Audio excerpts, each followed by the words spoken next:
But yeah, I want to respond to what you said, David Webb, because I think you made such a great, to kind of undermine the fact that this withholding order was still in place, the fact that maybe he could have been deported, but he shouldn't have gone to El Salvador, the fact that the gang was no longer in El Salvador, the fact that he was now designated as a terrorist organization by Senator Marco Rubio, all extremely valid points.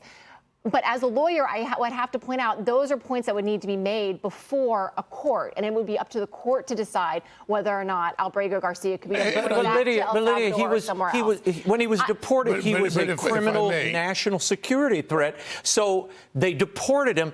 Then the court said, well, you have to facilitate his return. At that point, he's an El Salvadoran citizen in the hands of his own government. Now he's their problem. But Lydia makes a good point. This should be made in front of the courts, not on social media. No, well, Right. not necessarily. And that's kind of what my point is. I think that the Democrats, they're not wrong. But I think in the hearts and minds of American people, they're looking at what the Trump administration is trying to do by making our country safer. And that's going to be the winning argument that everyone relates to. And I would also say this about the Democrats actually going down to El Salvador to grandstand outside of the prison and parade around and demand his release or what point they're trying to make.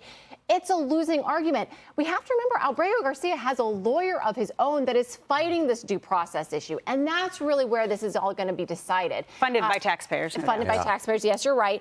So I would just ignore what the Democrats are doing. Well, in true Democratic fashion, they're taking it to liberal media to make the Kilmar Abrego Garcia story all about identity politics. They tend to do that.